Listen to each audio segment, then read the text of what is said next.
I'm pleased to say I'm joined by the head of sports and media at PDC Europe and the MC on the European tour, Philip Brzezinski. Thanks very much for the time, Philip. How are you doing? Pleasure, Alex. Thanks for having me. Doing great. Yourself? Doing good, thank you, and good to have you on. And there is only one place to start, and that is looking back at last weekend, a milestone on the European tour, the 100th event in Riesa. What did it mean to the team at PDC Europe to reach that number at the weekend? Oh, it was a milestone indeed. You could tell, especially the guys that have been, with Werner from the start, since it began in 2012. You could really tell that it meant a lot to them. And especially when you look at, how humble the beginnings were and how much hard work and how much graft went into all of this, to now be at 100 events and to see how well the events have sold this year, how full the venues are with the fans. That's absolutely tremendous. And it was a special moment for everyone, really. Well, we'll come back to the European tour later, but let's first rewind back. And for you, how did you get introduced to darts? Was it watching it on TV, seeing it in person? How did you get into the game? Yeah, it was. The funny thing is actually that the first darts match I watched was the World Championship semi-final of the World's 2006 between Phil Taylor and Wayne Mardle. I think that went to a last leg decider. At least it went to a final set, and that was the first match I ever watched. And it was coincidentally the first darts match that Werner von Moltke first watched. So I was at the time, I don't know, 11, something like that. And I was hooked to it ever since. And like most German kids, I played football until I was 16, 17, and then picked up an injury. And after that, started playing darts because I'd watched it for a couple of years already. Really liked the sport, and that's how it all started for me. So for you then, playing the game, was it more socially, or did you play in any tournaments? How far did you get playing darts yourself? At the start, I took it seriously, and I played a couple of tournaments. I mean, Germany wide, and after I'd moved to Switzerland as well, I played there in the first division. But I was never really good enough to cut it for the big time. So I'm quite happy with where I am now. That makes two of us. Well, we mentioned it at the start, your roles with PDC Europe. Before you joined the team there, did you have any other roles in darts? No. In darts, as I said, I played darts. I've been in a couple of teams, but apart from that, no. That was the first time that I'd actually done something within the big time darts, let's say. So was a career involved in darts something that you dreamt of doing? What jobs did you do before getting involved in darts? Before I got involved in the darts, I studied media and communication science in Switzerland. And next to that, to earn a bit of money, I commentated on football for a radio station in Switzerland. So that's what I did before that. And then for the World Championships 2018, that was the year that Rob Cross won it. There was a small Swiss TV station, and they bought the rights for the last 4 days, I think it was, for the Worlds. And then they were looking for someone who knew a bit about darts and was able to commentate on it. And, that target group in Switzerland wasn't too big, lucky me. And so they contacted me, and I commentated on that. And this is how the contact to PDC Europe, came to be. And they asked me, well, could you imagine doing something like this for us on the stage? And I said, well, if you want to try it, I'd love to try it. And then I did the first couple of warm-ups in 2018, and now I'm here and couldn't be happier about it. Good times. Well, let's get on to your roles with PDC Europe, and first of all, the head of sports and media. I'm guessing that's pretty similar to what Dave Allen does, the head of media at the PDC, but focusing more on events in Germany and the rest of Europe. Yeah, exactly. So the media part of it is basically the same stuff that Dave does for PDC. And then on top of that, I'm taking care of the floor events that we're doing in Germany, or the floor events that are connected to the European tour. So the host nation qualifiers, the associate member qualifiers, and also the development tour, challenge tour, and pro tour events that we're holding in Germany. So that's my work as well. Well, darts in Germany, it's really grown over the last 10 years. And one run that we've got to mention was at Ali Pali last year and into this year. Gabriel Clemens reaching the semi-finals, and we saw the viewing figures in Germany towards the last few days. How much attention did Gabriel's run at the World Championship attract? Oh, it was massive. It was massive, really. I mean, we're used to getting more media attention towards the end of the year. Obviously, when the World Championship is being played or just around the corner, that's when the mainstream media in Germany realizes, hey, there's this great sport, darts. We could cover that, and we were basically waiting for a German player to do as well as Gabriel did this year, and it was unbelievable, especially the couple of days after he'd made it to the semi-finals, all the requests that he personally received as well from media stations for interviews, this, that, and the other. And we've been in close contact with Gabriel and his girlfriend and manager Riesa, because they said, listen, we can't handle all of this. We're completely overrun by it all, and so we kind of jumped in there, jumped to their aid, and kind of took care of all the media business for him.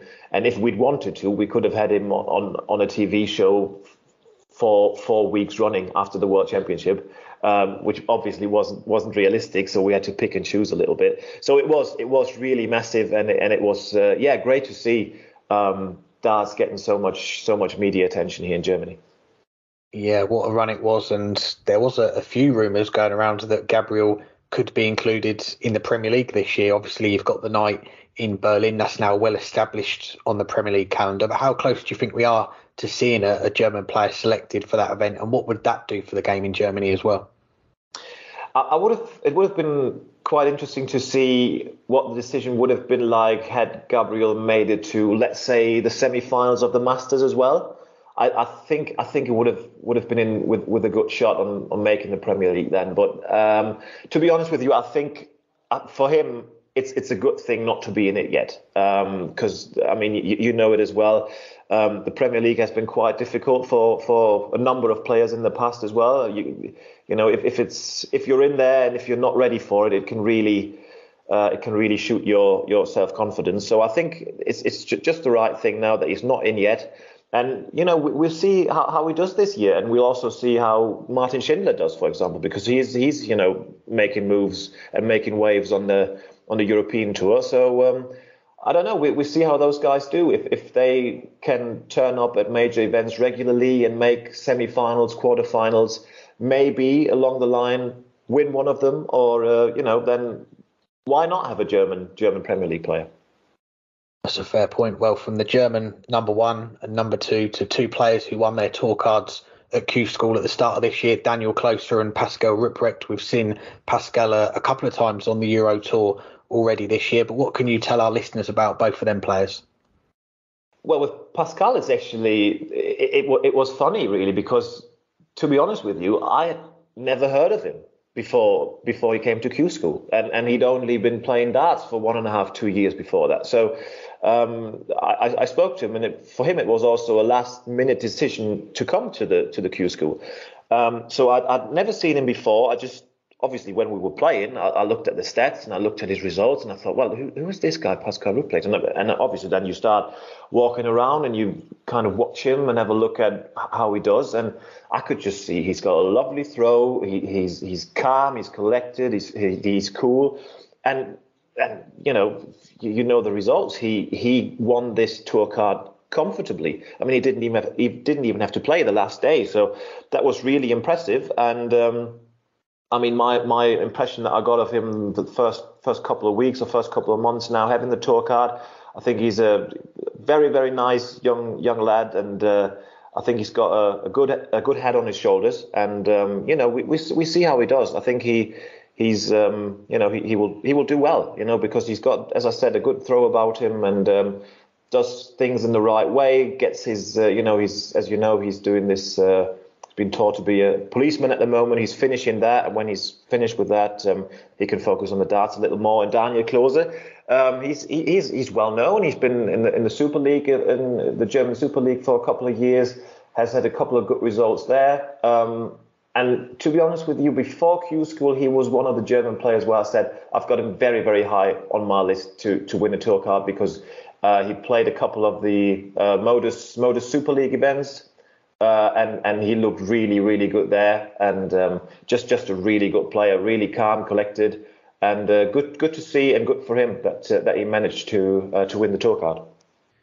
Definitely, yeah, two players to keep an eye on. And getting back to you then, speaking of the Euro Tour, a lot of our listeners will recognise your voice being the MC on the Euro Tour. Can you remember the first time you were MC, and what was that experience like? I remember it very well. It was the first time I did it for PDC Europe was the German Super League final. It was live on Sport 1 back then. That was towards the end of the year of 2018. And the first time I did it on the European tour was in Leverkusen 2019. And I remember it so well. I was so nervous, and I completely messed up the first one. Not the players' walk-ons. I was so happy to get the players onto the stage without any incidents. Everything went fine. And then on the European tour, we introduced the referees as well. So in my head, I was already half of the stage. I was just happy. Okay, the players are here. Everything worked out. And it was Kirk Bevins on stage with me. And I thought, okay, just introduce the referee. You can walk off stage, deep breath. Everything's fine. And I go, and please welcome on stage our referee for the first two matches, Mr. Kirk Shepherd. And I make two steps towards the end, towards the side of the stage, and I turned around and I looked at Kirk, because I knew Kirk well back then already. We'd already spoke many times, but it was just one of those names, Kirk Bevins, Kirk Shepherd. It just happened so naturally, and now we have a good laugh about that one. But that was the first time. Well, as part of your role as MC, you also get to interview the players on stage after the matches. What have been the most memorable interviews that spring to mind over the years as well? I think one very recent one was the Michael van Gerwen one last year in Gibraltar, after he'd played Jose de Sousa, when he had the little go at the special one for going, for trying to go double against him. So that was one. I mean, as you well know, interviews with Michael are never dull. There's never a dull moment with him. But apart from that, obviously when you interview the Germans after a big win on a German stage, at times you can barely hear yourself think when they're chanting for Martin Schindler or Gabriel Clemens. That's very, very loud. And just now actually in Riesa, where Nico Springer was talking about dedicating the win to his late grandmother, which was a very emotional thing. These are the sort of moments that you do remember. And more recently, away from the Euro Tour, you've also been the MC for a few of the bigger events as well, including some of the games at the European Championship last year. How did that come about? Matt Porter approached me and asked whether I would be all right with doing that, whether I wanted to do that, and I said I'd love to do it, and so we did it, and that was a great experience for me. It was one of the few times that I was wearing one of those in-ears where you can actually hear everything that's been spoken about, between the directors and things like that, everyone who's important for a broadcast. And then I thought, I was waiting for my cue, and they just told me, you just stand there, wait, and then as soon as you hear QMC, that's when you start talking. So I was waiting and I was listening, and then QMC, they said, and I thought, I hope they stop talking now. Because I'm talking and I don't want to hear them in my ear, but they don't stop talking. You just have to kind of block it out and ignore them and just say your part. So it was a great experience, in the Westfalenhalle in Dortmund, a great arena, and it was great fun. I loved it. Good to hear. And you posted on social media as well, thanking John McDonald, the PDC MC, helped you guide through it. What's it like spending time with John and learning from someone like him who's been there and done it for so many years now as well? Oh, I mean, that for someone like me who's compared to John, relatively new to the job, it's obviously fantastic, and I can learn a lot from him. And I said there's never a dull moment in a Michael van Gerwen interview. There's also never a dull moment when John McDonald's around. He's always a fun story to tell, and he's got a great way of kind of relaxing you when he kind of feels you're a bit nervous, and obviously you are before before doing the first couple of walk-ons on the big stage at a major event. No, but that was just great, to have those couple of words of encouragement from him. You get one of the best views in the venues when the players are walking out on the stage. But if you had to make that walk, what song would you walk out to? Well, I'm going to give one away here now because I've always wanted to suggest that song to one of the German players. Whenever one of them makes the big time, let's say qualifies for or is being picked for the Premier League, and when they're playing the massive venues like every other week, I would go for the song. I don't know if you know it. The song is called Wonderbar by Tenpo Tudor, and I was just imagining, because there are a couple of German words that every English-speaking person knows, and I think Wunderbar is one of them. It's just a famous German word, and if you don't know the song, listen to it. The whole chorus is basically one word. It's only Wunderbar, and I'm imagining a 12,000 people arena in the UK, German player walking on, and everybody singing Wunderbar. It would be fantastic, and one day, if a German player makes it to the Premier League, I'm going to suggest that song to them. And if they're clever, they'll pick it. Well, you heard it here first when that does come around. Well, we touched on it earlier. We've had 100 Euro tours in the books. My co-host Burton and I, we picked out some of our favourite moments on the show this week. But what memories stick out for you? Funnily enough, the first European tour event that I had an official duty for the PDC Europe, where I did the first warm-up. So that's the 10 minutes before the actual show starts, because they're not going to give you the MC role straight away. They just want to see how you react to the stage and if you can handle it. So I did the first 10 minutes before the show, and that was the European tour event in Hamburg in 2018. And that was where Michael van Gerwen broke the Ross Smith curse. So after, I think it was nearly exactly 5 years without a 9-darter on the European tour, Michael hit one in Hamburg, and I was somewhere upstairs. I wasn't actually watching the match at that moment, and then I could just hear the crowd erupt, and we were all running towards the windows where we could look into the arena, and we knew immediately when we heard the noise that a 9-darter must have been hit. And it was Michael who did it, I think, in a match against, was it Ryan Joyce back then? I think it was. And that was a special moment that I remember very well, yeah.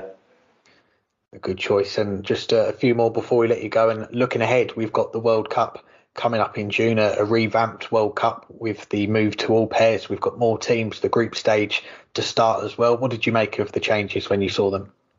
Well, first of all, the change to only having pairs matches, I think that's something that, had been, fans and players had wanted it for a long time. So I think that's a great move. And I'm really, really looking forward to seeing more pairs games because, we only see it at the World Cup of Darts. And I think it's just one of those aspects that makes the World Cup really, really special. And as far as the group stages go, it's a lot of groups. It's going to be a lot of matches. We've got an extra session as well for this World Cup. So we see how that goes. I think it's also fantastic for the smaller nations because let's be honest. Usually when they arrive at the World Cup of Darts, they get one game, they get beat, and then they go home again. And some of them, that come from Asia, they spend more time on the plane than actually in Germany playing the thing. So it's going to be good for them as well to get a bit of stage experience. And I'm personally really, really looking forward to this year's World Cup of Darts, just seeing more pairs matches. And as you well know, it's great for the players. It's a completely different animal for them as well when they put on this, the shirt with their country's flag on it. You can just tell there's so much more tense. It means a lot more to them than when it's only, than when they're only playing for themselves. Definitely. Well, we've also got a debut coming up later this year in Poland on the World Series, and we often get asked, and I'm sure you do, about the future of the Euro Tour. Could we see new countries introduced? Can you give us any insight into possible locations that PDC Europe might be looking into for the future? Well, I can't give you details, obviously, but I think if I tell you that over the next couple of years we are going to see new venues, we are going to see new countries. That is, I mean, we always said that that is one of the big goals of the PDC Europe to establish the darts in in more European countries than where we're playing at the moment. So we can definitely look forward to a couple of new countries in the next couple of years. Excellent. And just lastly, we've got to mention away from darts, the video that Dan Dawson posted a few months ago now, back in the press room, of you reacting to watching your team, the New York Jets, play, and it didn't look like it was going well. So aside from the Jets, are there any other sport teams that you support, and are they doing any better than the Jets? Well, yeah, usually with the New York Jets, it's heartbreak. So that's the usual. That's the usual me that you see when the New York Jets are playing. Well, obviously I've got my childhood football team in Germany, that is Bayer Leverkusen. I've supported them ever since I was 4 years old, so that's never going to change. And funnily enough, I've got a football team in England that I started supporting when I was 7, because they were really, really fantastic back then. Made it to the Champions League semi-finals back then. That is Leeds United. So that's another connection between me and Dave Allen. Not only the same job, but also the same football team that we support. Brilliant. Well, Philip, it's a pleasure to chat to you. We do appreciate your time, and we wish you all the best for the rest of the year, your roles in PDC Europe and the MC as well. Thank you so much, Alex. It's been a pleasure, and hope to see you soon. Thank you.